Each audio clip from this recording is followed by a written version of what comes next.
Hello my dear students. In this lecture I will discuss about the topic that is static electricity.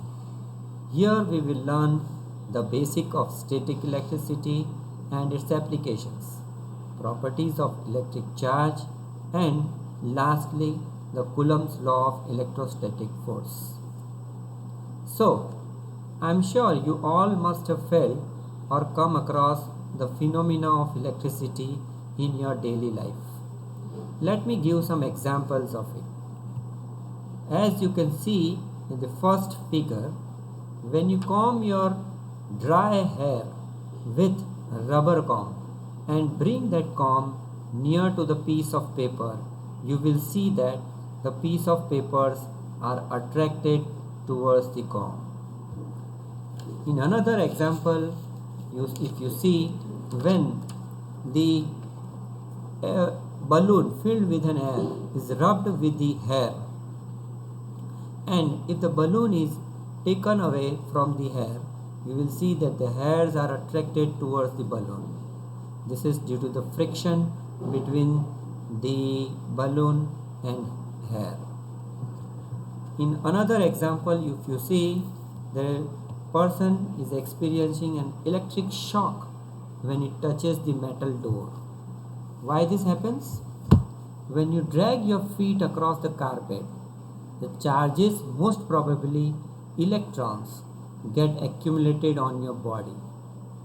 Now, as your body becomes positive charge, and when you touch the doorknob, you will feel electric shocks.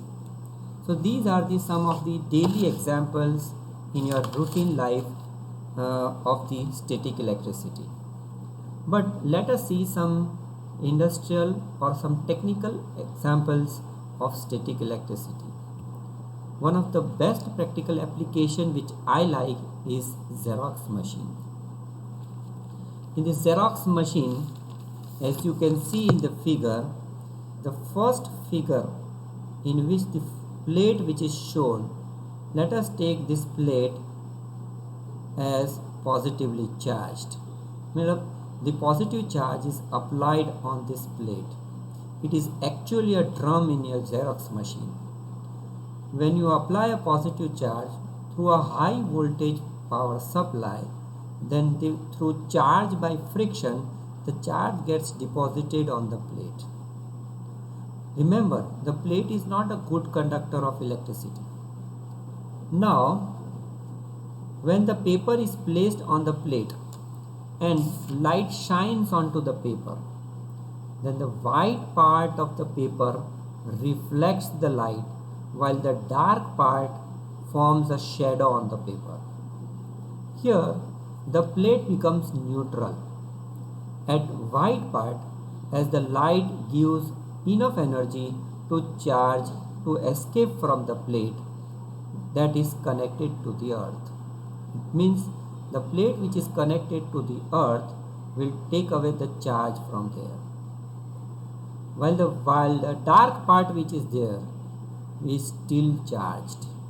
As you can see over here, the dark part is still charged. Now in the third figure, if you see, the toner particles are sprayed.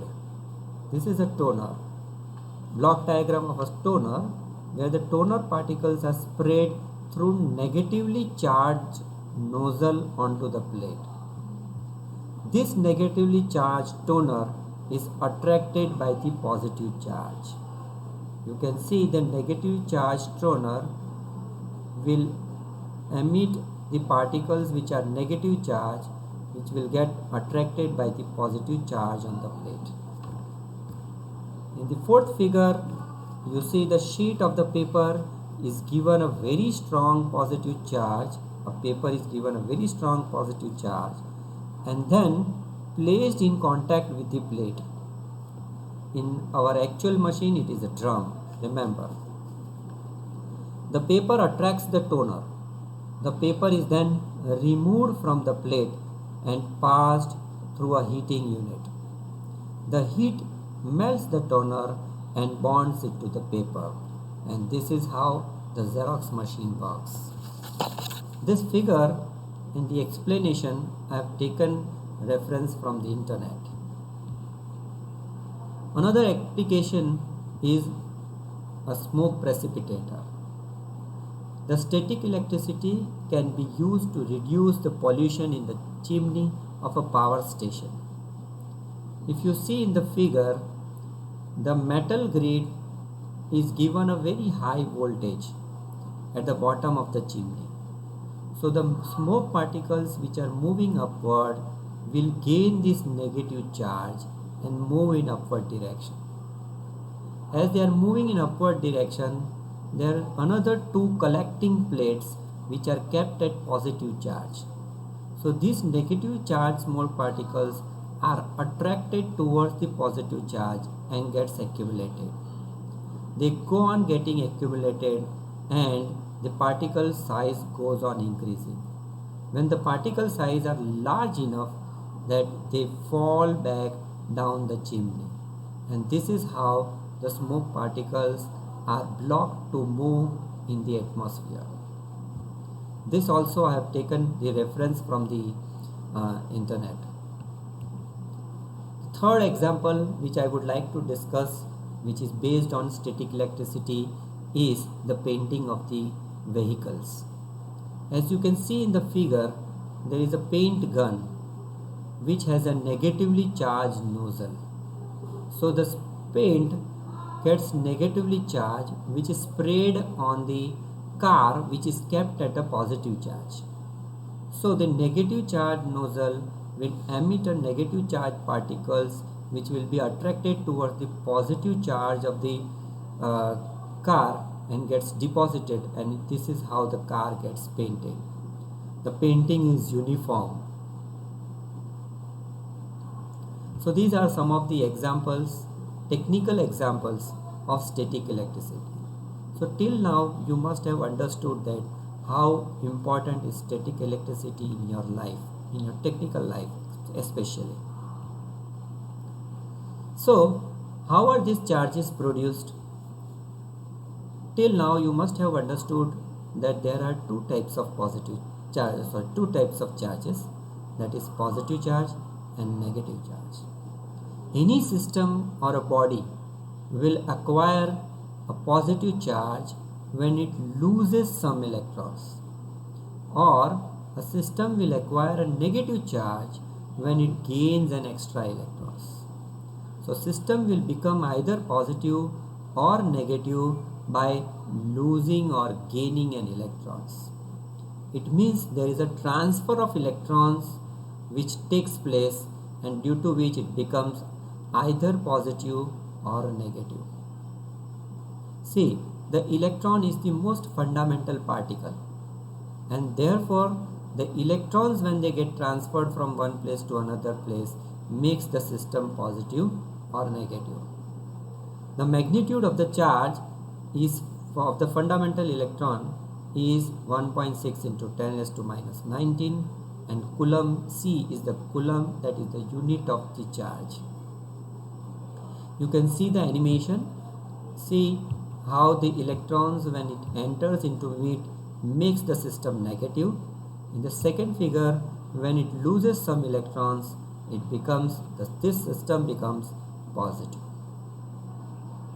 So from this conclusion we can conclude that by transferring or by removing an electron, the system becomes positive. By gaining an electron, the system becomes negative. What are the basic properties of the charge? The first property is that it has an additive nature. That is, the total charge of any system is the algebraic summation of individual charges located throughout the system. That is, the total charge Q of the system is equal to Q1 plus Q2 plus Q3, which are located throughout the system inside the system. Second property is the quantization of charge. Quantization means discretization. It means it is not continuous. That is, the total charge of any system of or any body is the integral multiple of fundamental charge. That is Q is equal to n. E is the general formula of it, where n is integral numbers, that is 1, 2, 3, 4, so on. Like you must have studied, you must be knowing the Bohr's atomic model. What is quantization? You must have understood the Bohr's quantization. That Bohr's postulate said that electron can acquire either first orbit or second orbit. Electron can never exist between first and second. Similarly, the charge can be either 1e or 2e or 3e. It cannot be between 1e and 2e. Let us see some examples. See, a comb drawn with the hair of the person causes 10⁻22 electrons to leave from the hair and stick to the comb. It means when the comb is rubbed with an hair, then the comb gains an extra electrons. And how many number of extra electrons which are gained? That are 10⁻22. What is the total amount of charge carried by the comb? So the total charge of the system, that is our comb, is equal to n into E, where n is 10⁻22 into E is the charge of the fundamental electron. That is equal to 1.6 into 10⁻⁻19, and it comes out to be 1.6 into 10⁻⁻3 coulomb. See, the value is negative. Why? Because there is a negative charge of the system, that is comb. Why? Because it gains an electrons. It does not lose an electron. If it have lost the electrons, then your value would be positive. For example, the charge of the hair will be positive, and that will be equal to 1.6 into 10⁻⁻3 coulomb. Another example. How many electrons are there in 1 coulomb of charges in the system? It means a system consists of 1 coulomb charge. If it has 1 coulomb, it means there must be some extra electrons into it. How many number of electrons are there? You will use this equation, that is Q is equal to Ne, from which you will find out the value of N, and over here which comes out to be 6.25 into 10⁻18 electrons. So by now you must have understood the concept of quantization of charges. The third property is the conservation of charge. Conservation of charge is total charge of any isolated system remains constant. If the system is not connected to the earth or to the another conductor through any wire, then the charge, that system's charge will remain constant. Here are some examples. In this example you can see the initial number of charges and the final number product is same. यहाँ पर initial value is positive +1 and -1, that comes out to be neutral, and the final product value is also neutral. In the second example, E plus means it's positron, E minus is electron. So positron plus electron gives 2 gamma rays. This is a nuclear reaction. In this, the initial number of charges and the final number of charges remain same. So the total charge is conserved in this reaction. Also in this chemical reaction also you can see that the total charge is conserved. Okay, so the definition or the statement of the conservation of charge can be written as the total charge of any isolated system remains constant, or the initial charge and the final charge of any isolated system remains same. So these are the 3 basic properties of the charges. Now let us understand the Coulomb's law of electrostatic force. Till now you must have understood that if you have any 2 charges, whether it is a like charge means 2 similar charges, either 2 negative or 2 positive, or unlike charges like 1 positive and negative. separated by a small distance, then there is always a force of attraction between the two charges, or there will be a force of repulsion between the two charges depending upon the type of charges. How much is the force experience? That was explained very well by Coulomb's law, by a Coulomb. He gave a statement that the force acting between two charges, whether it is like or unlike, is directly proportional to the magnitude of the two charges and inversely proportional to the square of the distance between them. So the force over here, you can see it is directly proportional to Q1 and Q2 and inversely proportional to the square of the distance between them. See, Q1 and Q2 are the magnitude of the two charges and R is the distance. If I remove the proportionality constant, then I will use the term that is K, which is called as dielectric constant, whose value is 9 into 10 raised to 9. Okay, which can also be written as 1 upon 4 pi epsilon 0 into Q1 Q2 upon R square. But if these two charges are kept in a medium, let us say between the two charges there is another medium. It can be either water, it can be either any other liquid or any other sheets or solids like mica sheets, anything. Then what will be the force between them? Then the equation becomes 1 upon 4 pi epsilon 0 into epsilon r into Q1 Q2 upon R square, where epsilon r is the relative permittivity of the medium. See, epsilon 0 was the permittivity in free space, epsilon r there is the relative permittivity in medium. If it is in air, then epsilon r value is 1. If, let us say, if it is kept in water, then epsilon r is generally 80. The value of epsilon r is 80. So you put the value of 80 and find out the force acting between them. So either the force will increase depending upon the type of medium, or the force will decrease. Let us see some examples. If there are two charges, let us say 16 microcoulomb and 9 microcoulomb, separated by distance of 5 angstrom in air, it has already been given that it is kept in air. Then find the force acting between the two charges. You will use this equation, find out the value. It comes out to be 51.84 into 10 raised to 17 Newton.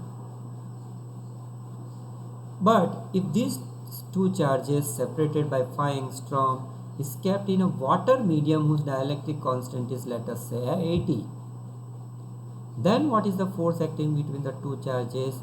That comes out to be 0.65 into 10 raised to 17 Newton. So you can see the force has changed. The force has reduced in the medium. So it depends upon the type of medium. It is not necessary that every time the force will get reduced. So these are some of the examples of Coulomb's law.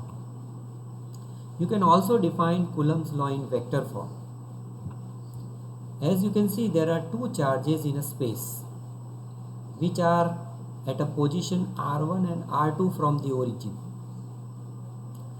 If I want to find out the force acting on one charge due to two, I will use the vector law, and through the vector addition law you will get the force acting on 1 due to 2 as k q1 q2 upon r12 square into r unit vector.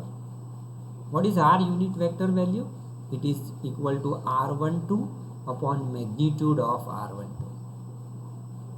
Similarly, if I want to find out the force acting on 2 due to 1, then the equation is F21 is equal to K Q2 Q1 upon R21 square into R unit vector.